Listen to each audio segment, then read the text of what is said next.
Je ne suis pas venu à Rome d'humeur festive, mais pour une raison plutôt modeste, clarifier certaines informations curieuses dont mes amis m'avaient dit qu'elles pourraient m'être utiles dans mon travail.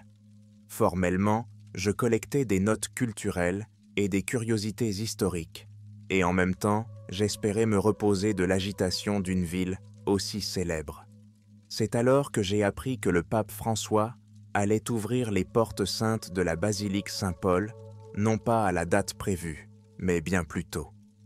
Traditionnellement, ces portes ne sont ouvertes qu'une fois tous les 25 ans, et cet événement était considéré comme un jalon important dans la vie de l'Église, ainsi que comme une attraction particulière qui attire des foules de pèlerins. Au début de l'année 2025, on ne s'attendait pourtant pas à un événement d'une telle ampleur, car tout le monde se préparait au fait qu'il restait encore beaucoup de chemin à parcourir avant la cérémonie. Mais une réticence persistante, le pape décide de tout remettre à plus tard et d'organiser la célébration dès maintenant, comme s'il était pressé de faire quelque chose d'important. En temps normal, s'il ne s'agissait que d'un report, personne n'aurait fait d'histoire. Mais des rumeurs ont circulé sur l'utilisation d'une clé inhabituelle dans le rituel. Les gens murmuraient que la clé était couverte d'étranges taches sombres. Certains prétendaient qu'il s'agissait de sang, d'autres que la clé elle-même avait été forgée à partir des os d'un martyr inconnu. Pourquoi le pape avait-il besoin de bouleverser le calendrier en s'appuyant sur cette clé mystérieuse? J'avoue que j'ai d'abord écouté tout cela avec une certaine ironie, car l'Église est toujours entourée de légendes. Mais lorsque j'ai vu de mes propres yeux à quel point la ville était tendue, comment, dans les endroits proches de la basilique, la présence des cardinaux et des gardes était sensiblement accrue, j'ai été touché par une curiosité mêlée d'une vague inquiétude. En ce jour mémorable, je me suis retrouvé devant la basilique Saint-Paul vers midi. Le temps était brumeux, une lumière grise enveloppait la place et une brise faisait flotter les drapeaux au premier plan. Un peu à l'écart se trouvait une petite estrade sur laquelle les membres du conseil ecclésiastique s'apprêtaient apparemment à prendre place. Les gens commençaient déjà à se rassembler, pas très nombreux, mais suffisamment pour sentir la foule. Des pèlerins, des journalistes, des citadins ordinaires et des curieux. Tout le monde parla à voix basse. Pourquoi le pape François a-t-il choisi ce moment précis? Pourquoi la cérémonie a-t-elle été annoncée soudainement, comme si elle était précipitée? Sur les visages de certains cardinaux qui passaient, l'inquiétude était évidente. Ils saluaient les fidèles comme d'habitude, mais semblaient cacher quelque chose. Certains ont murmuré. Cela doit être lié à des problèmes mondiaux. Peut-être veulent-ils laver les péchés de toute l'humanité. Mais à mon avis, il se passait quelque chose d'autre, de plus glauque. À peine m'étais-je installé dans une position confortable que la cloche a sonné et que la procession a émergé des portes d'entrée latérales. Un crucifix était tenu à l'avant, suivi des pastilles, et au centre se tenait le pape François, lui-même faisant un signe de la main discret. Les vêtements des prêtres semblaient trop sombres. Normalement, lors de festivités de ce genre, on s'attendrait à des couleurs vives et solennelles. Mais ici, les couleurs étaient sourdes, presque tristes. Même les visages de nombreuses personnes étaient éhontés et pâles, et je ne pouvais m'empêcher de penser que la peur, plutôt que l'harmonie, régnait parmi les marguilliers eux-mêmes. Pendant plusieurs minutes, tous sont restés en silence devant les immenses portes, généralement murées, hermétiquement pour les années à venir. Ces fameuses portes saintes sont un symbole de grâce et de pardon, mais aujourd'hui, elles étaient entourées d'une atmosphère que l'on pourrait qualifier de pressurante. Seul le doux bourdonnement de la foule et le cliquetis des journalistes rompent le silence. Puis, l'un des cardinaux a commencé à lire une prière en italien, le pape se tenant à ses côtés, la tête légèrement inclinée. Lorsque le cardinal s'est tu, on a sorti de derrière les prêtres un coussin de velours sur lequel se trouvait une clé. J'ai tendu tout mon corps vers l'avant pour apercevoir l'objet. Il était d'une couleur sombre, comme s'il était fait de métal brun, et sur sa surface, je pouvais voir des taches qui ressemblaient à du sang séché. Exactement ce que les rumeurs disaient. À la lumière du jour, cependant, l'objet semblait encore plus effrayant, comme si quelqu'un avait trempé la clé dans l'essence de vie et l'avait ensuite laissé geler. Un murmure inquiet parcourt la foule. Francis a pris la clé avec précaution, et même moi, qui me trouvais assez loin, j'ai perçu un léger frémissement de sa main au moment du contact. Peut-être était-ce la vieillesse et l'excitation, mais je me souvenais de la sensation de la clé qui s'insinuait dans la paume du pontife, créant un risque de brûlure ou de piqûre. La procédure elle-même a été brève. Le pape a inséré la clé dans une petite ouverture du mur de pierre qui ferme la porte et a procédé au rituel de varse-ouverture, en soulevant légèrement une partie de la maçonnerie. J'ai entendu un grincement persistant et la porte s'est lentement ouverte. La foule s'est calmée et un faible courant d'air s'est engouffré derrière les portes, faisant vaciller les torches sur les côtés. En théorie, tout cela n'aurait dû être qu'un simple symbole, mais cette fois-ci, nous avions l'impression d'assister au dévoilement d'un pouvoir caché. Dès que la porte s'est ouverte, j'ai remarqué que l'intérieur n'était pas l'habituelle partie lumineuse de la basilique, mais quelque chose de faiblement éclairé et de sombre, comme s'il y avait une semi-obscurité. En même temps, il y avait une odeur dans l'air, pas comme les odeurs d'encens typiques des églises, mais plutôt comme l'humidité des murs en pierre. Le pape François s'est tourné vers l'assemblée et a prononcé quelques mots de bénédiction et de rappel de la nécessité d'être unis dans la foi. Il a parlé doucement, avec une note de lassitude, voire de fatalité, dans sa voix. Puis il s'est avancé, comme il en avait l'habitude, et a franchi le seuil. Les gens ont suivi, et je me suis glissé au milieu de la foule, sans savoir si je pouvais m'approcher davantage. À l'intérieur, on entendait des chants silencieux. Les prêtres psalmodiaient une courte formule de prière en latin. Mais d'une certaine manière, au lieu d'un sentiment de fête, l'atmosphère semblait si oppressante que les gens autour de moi sont restés silencieux. Pas d'éloges funèbres joyeux, comme c'est généralement le cas lors de ce genre d'événement. Je ne me suis pas rendu compte tout de suite que nous n'étions pas accueillis par les souriants gardiens de l'Église qui nous indiquent habituellement la direction à prendre. Au lieu de cela, des prêtres pâles se tenaient dans les allées, les bras croisés sur la poitrine, l'air triste. Seuls leurs yeux couraient, comme pour vérifier qui entrait. À l'intérieur, quelques colonnes montraient des signes d'humidité, bien qu'il n'ait pas plu aussi fort à Rome depuis longtemps, au point que la pierre soit trempée jusqu'au sol. J'avais un sentiment de malaise, comme si le bâtiment du temple lui-même avait été imprégné d'une anomalie après que la clé eût ouvert les portes hors du temps. Et est-ce possible? La cérémonie s'est terminée rapidement. Le pape François a lancé un dernier appel à la prière. Les gens se sont levés pendant 1 minute. Puis, la sortie a commencé. J'ai eu le temps de remarquer que la clé utilisée pour ouvrir la porte n'était pas exposée de près. Elle y a été enveloppée dans un tissu violet et emportée. Je voulais la rattraper pour la voir de plus près, mais je n'en ai pas eu l'occasion. J'ai cependant remarqué que le cardinal, qui surveillait la clé, regardait parfois ses doigts, comme s'il ressentait une piqûre douloureuse. Je me faisais peut-être des idées, mais j'étais sûr que quelque chose de mauvais se cachait dans cet objet. Le lendemain matin, j'ai entendu 2 nouvelles. La première concernait la disparition d'un touriste américain qui était rentré à son hôtel le soir et était sorti se promener.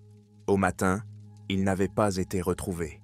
La seconde était que quelque chose qui ressemblait à une écriture ancienne, faite d'un matériau rouge-brun, avait été découvert dans une ruelle près de la basilique. La police a confirmé à contre-cœur que les pro-marques de peinture menaient d'un mur à une bouche d'égout, et que les analyses de sang, s'il s'agissait bien de sang, n'avaient jamais pas encore été effectuées. Bien entendu, de nombreuses personnes ont raisonnablement pensé qu'il s'agissait d'une coïncidence, mais un certain nombre de témoins oculaires, et moi, ayant lu la presse italienne, j'ai saisi leurs sentiments, l'ont associé à un rituel, selon eux, comme s'il y avait eu une libération de quelque chose de maléfique.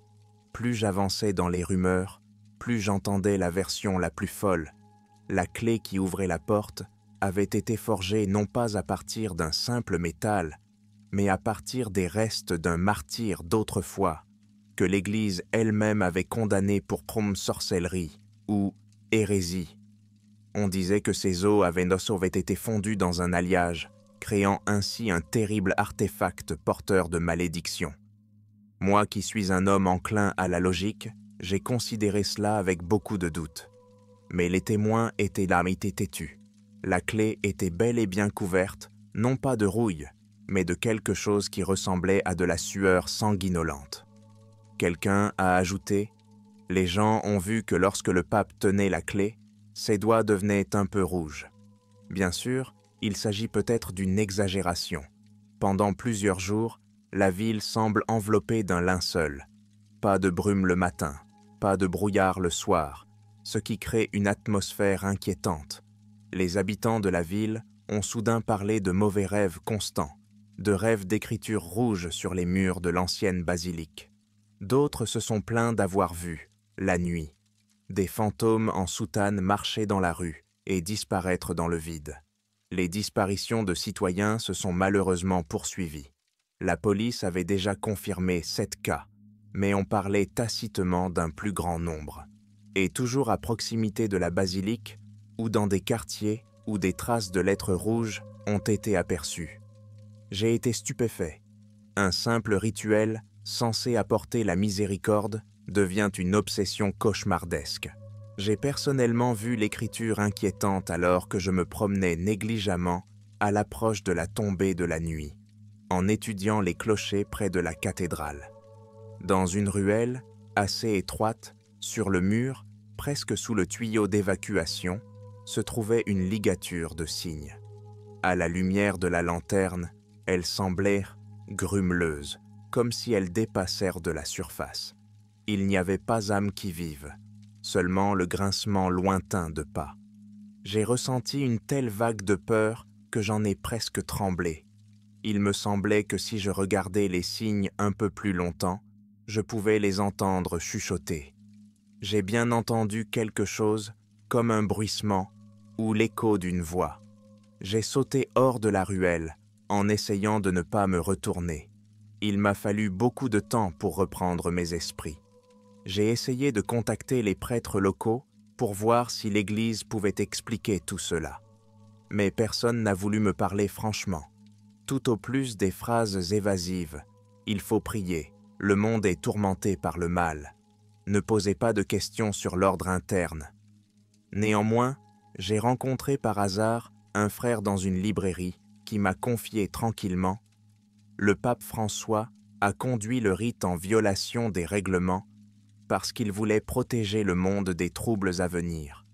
Mais il semble qu'il n'ait pas lui-même réalisé à quel point la nature de cette clé était obscure. On dit qu'il était écrit dans les archives que la clé ne devait pas être utilisée avant l'heure, sinon l'âme du martyr aurait besoin d'être expiée. J'ai demandé, l'âme d'un martyr ne devrait-elle pas être bénie? Il s'est contenté de secouer la tête. On croit que ce martyr est tombé, non pas pour sa foi, mais pour ses actes occultes. L'Église l'a condamné, mais ses restes ont été conservés secrètement et un rituel a été pratiqué sur eux, transformant la matière osseuse en instrument. En leur ouvrant les portes saintes en dehors du cycle approprié, le pontife a simplement évoqué la mauvaise chose. Après avoir dit cela, je suis sorti, réalisant que la légende des os n'était pas une fiction futile, mais une histoire réelle, bien que non corroborée. Cela explique peut-être les taches de sang qui, suintent, sur les murs et même sur la clé elle-même. On comprend alors pourquoi des personnes disparaissent et des écrits apparaissent. Une force d'un autre monde est intervenue. Certains pensent qu'il s'agit de la vengeance d'un esprit. D'autres pensent que la clé sert de portail, ouvrant le temple sur quelque chose d'extérieur. La situation dans la ville tourne au cauchemar. Les journaux cessent d'annoncer le nombre exact de disparitions, mais dans les quartiers proches de la basilique, on voit apparaître de nombreux tracts. Attention, on est dopés en sécurité ici la nuit. Les policiers en service ne semblaient pas en mesure de faire face à la situation, restant toujours dans les parages, tandis que les disparitions se poursuivaient. Des histoires effrayantes circulaient.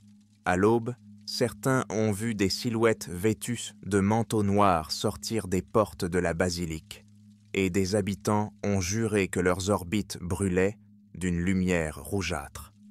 Bien sûr, nombreux sont ceux qui pensent qu'il s'agit là d'une invention des habitants effrayés, mais à en juger par le contexte unanimement négatif, on peut deviner qu'il s'agit en fait d'une affaire très sérieuse. Au Vatican même, la discorde semblait régner. De temps en temps, j'ai intercepté des conversations où les cardinaux se disputaient presque entre eux. Certains disaient qu'il fallait immédiatement refermer la porte en révoquant la clé. D'autres, peut-être, craignaient que ce soit encore pire s'ils bouleversaient l'objet maudit.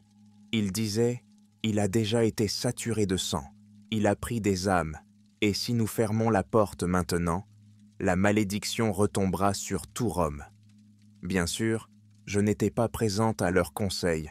Ce n'était qu'une paraphrase des paroles d'un prêtre que je connaissais. Mais pour une raison ou une autre, j'ai cru chaque mot. J'avais vu ce qui se passait dans les rues. Un soir, j'ai eu la chance de me trouver dans la basilique elle-même, au moment où se tenait l'un des offices fermés.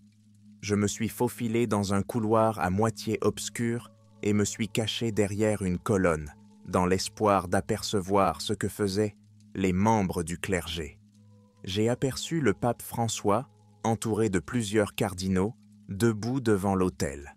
Sur l'autel, j'ai discerné quelque chose qui ressemblait à une clé, mais partiellement enveloppée dans un tissu. Il y avait une conversation tendue entre eux. Les mots étaient à demi-voix, mais je pouvais comprendre quelque chose comme « Nous ne pouvons pas supporter plus longtemps. Le sang coule, les gens meurent.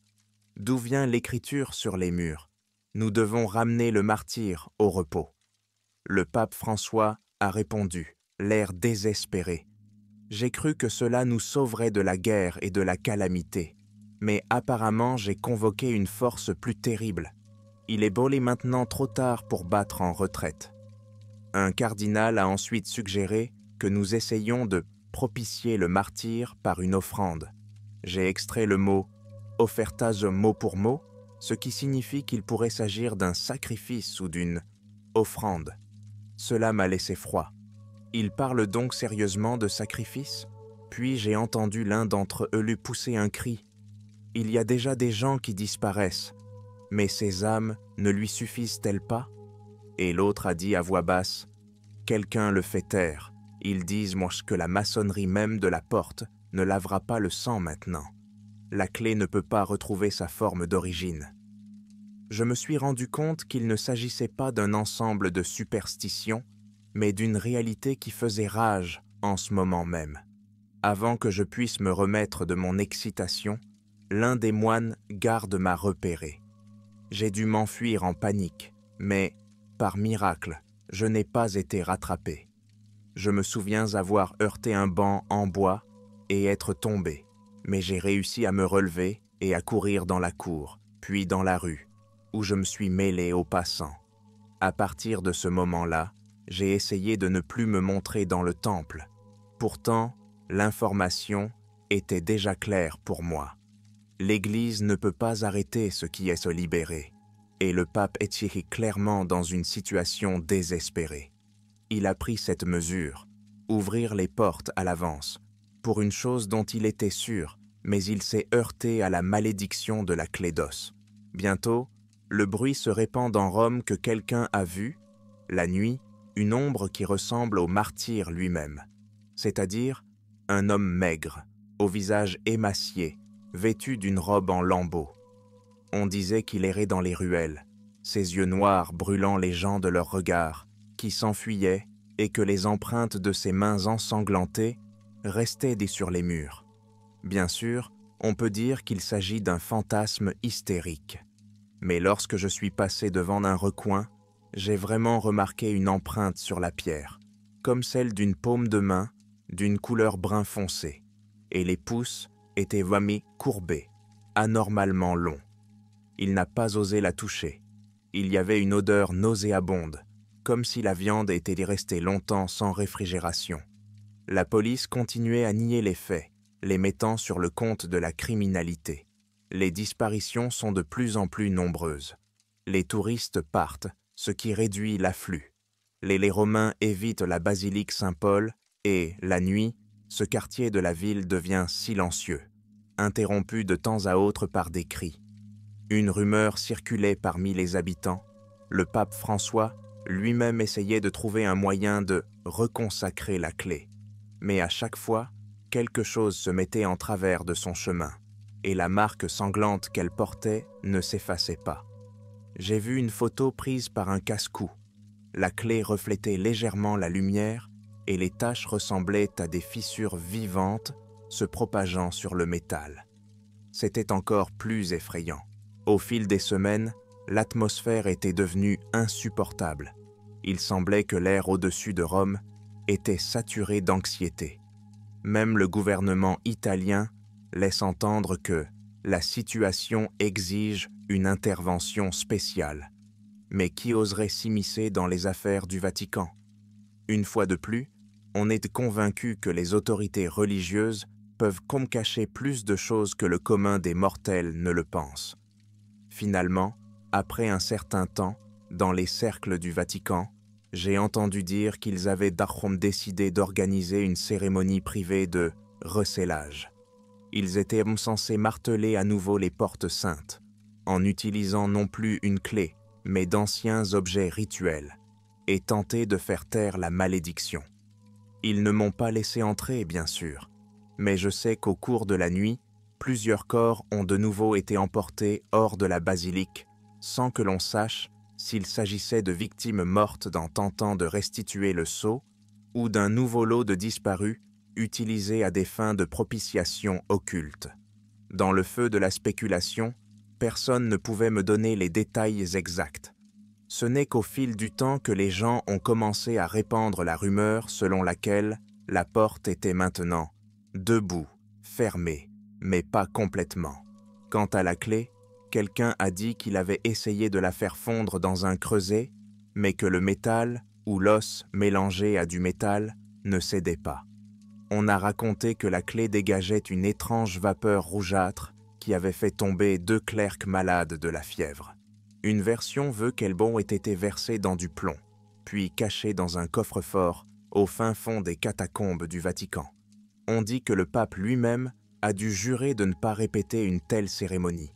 Mais il est indéniable que dans les années à venir, un autre pape pourrait récupérer la clé, et le cauchemar se présenterait alors sous une forme encore plus grave. Ce qui se passe dans l'esprit des gens n'est pas toujours logique. Beaucoup de gens pensent encore que cette histoire est un conte de fées, exagéré, juste recouvert d'une série de crimes. Mais j'ai vu de mes propres yeux la lueur sombre sur la clé. J'ai vu les murs de la basilique suinter d'une écriture incompréhensible. J'ai vu la peur sur les visages des ecclésiastiques de supérieurs qui n'agissaient manifestement pas. Je suis presque certain que pendant une brève période, Rome a été confrontée à une véritable force extraterrestre. Elle s'est peut-être partiellement calmée, mais elle n'a pas disparu. Aujourd'hui, alors que je suis loin de ces événements, j'écris encore ces lignes, cédant au sentiment que la vérité doit éclater. Mais elle a peu de chances d'être prise au sérieux.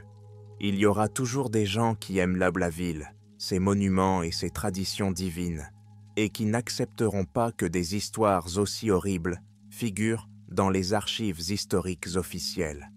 Mais dans les coulisses de la vie ecclésiastique, il y a une autre couche, une clé en os qui a augmenté le pouvoir d'un martyr oublié depuis longtemps, dont l'âme n'a pas été apaisée et qui a maintenant besoin de nouvelles victimes. Je suppose que c'est la raison pour laquelle les habitants innocents de la ville ont disparu. Ce pouvoir a besoin de sacrifices jusqu'à ce que la clé referme les portes pour de bon.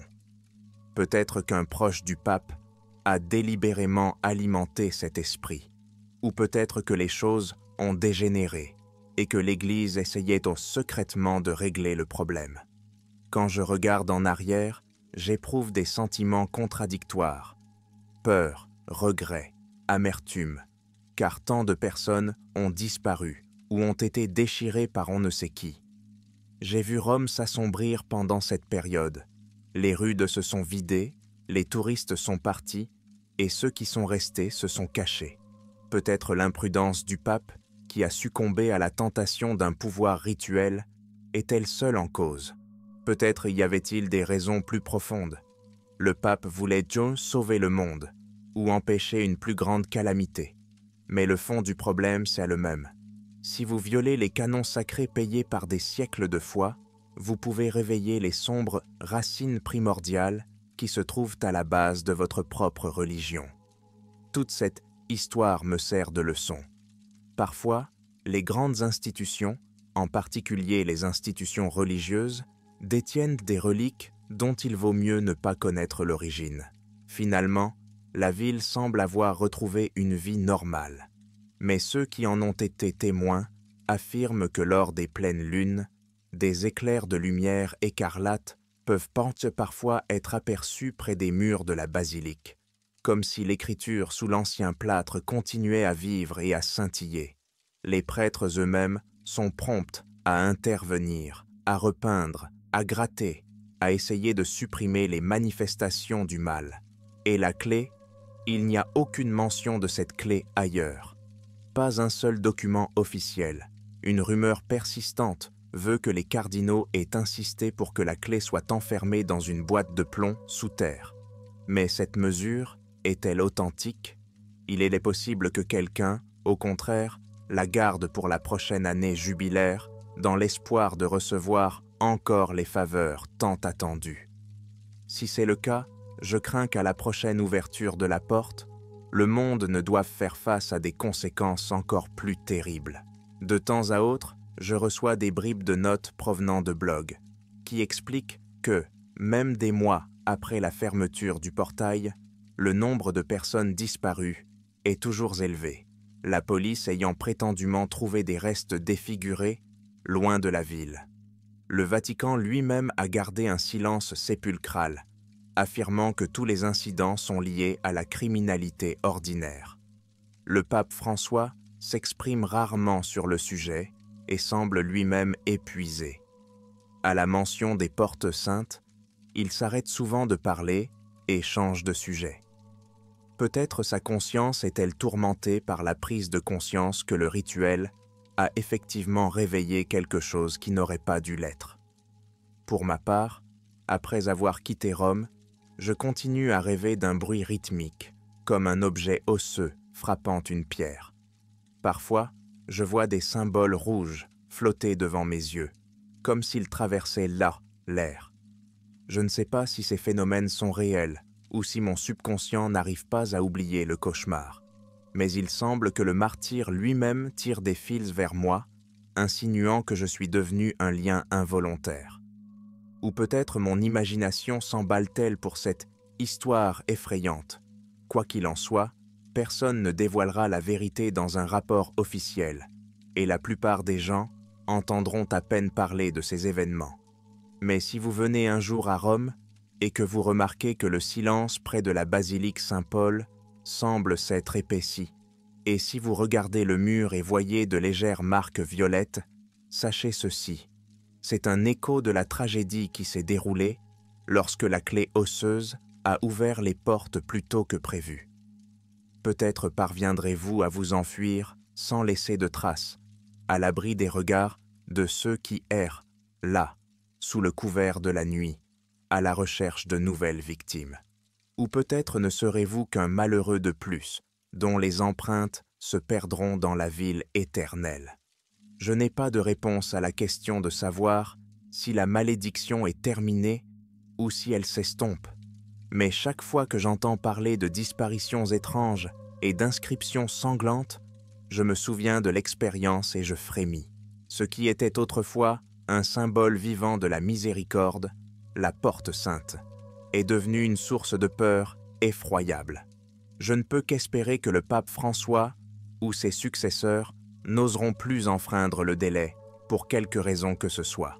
Sinon, le monde devra payer un tribut encore plus odieux.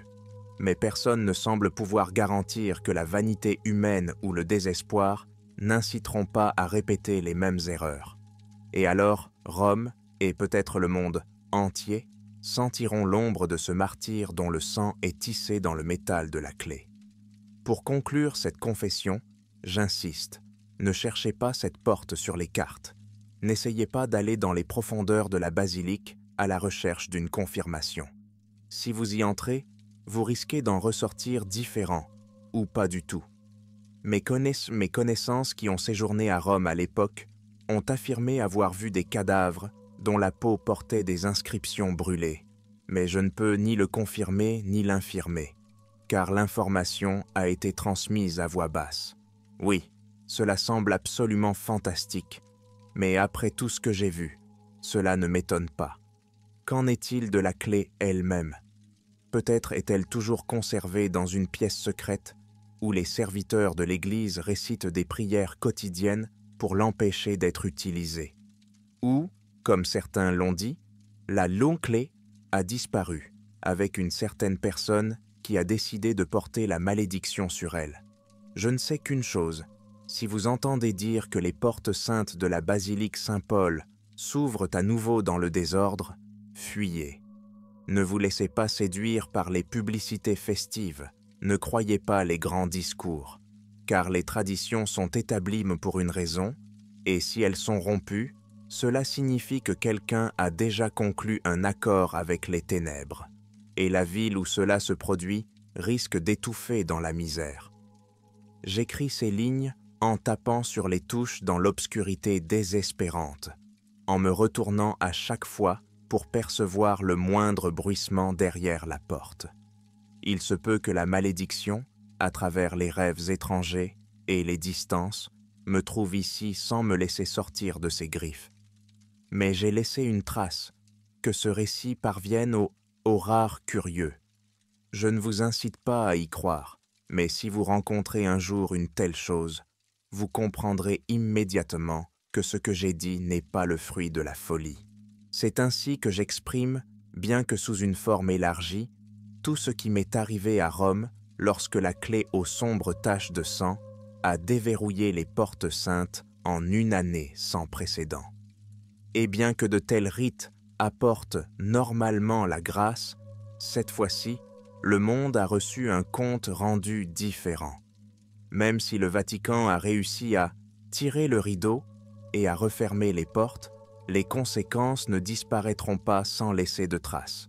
Peut-être que le cycle n'est donc qu'à moitié fermé et que l'âme du martyr continue d'errer dans les labyrinthes d'ici, exigeant des sacrifices, ou peut-être le bâtiment lui-même se nourrit-il de ce pouvoir jusqu'à ce que la prochaine année jubilaire renouvelle ou annule la malédiction.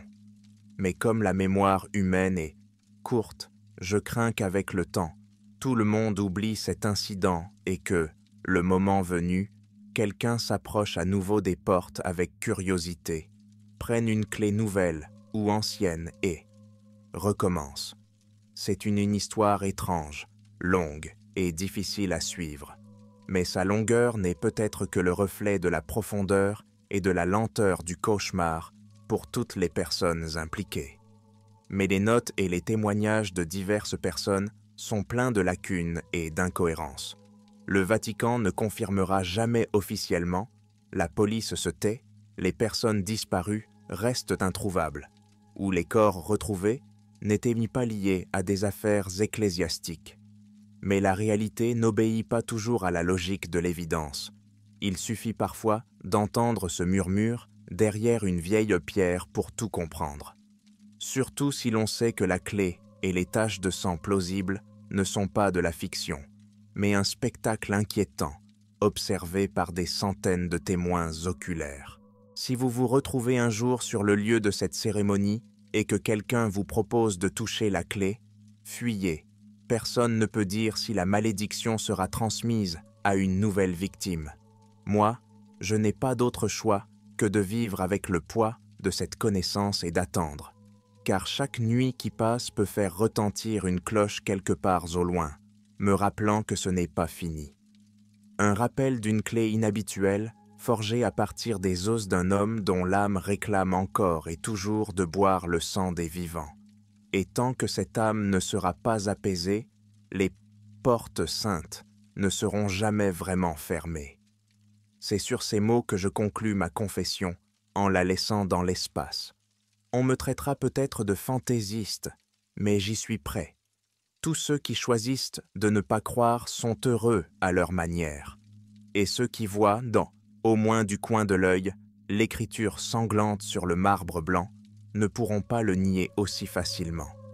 Rome est une ville de grandeur et de mystère, et parfois, les mystères sont effroyablement réels. Je ne m'arrêterai pas là, car toutes les histoires de ce genre n'ont pas de fin. Mais il est important pour moi que ces pages atteignent au moins les yeux de quelqu'un, qu'elles soient un avertissement, qu'elles dissuadent quelqu'un de prendre des mesures irréfléchies.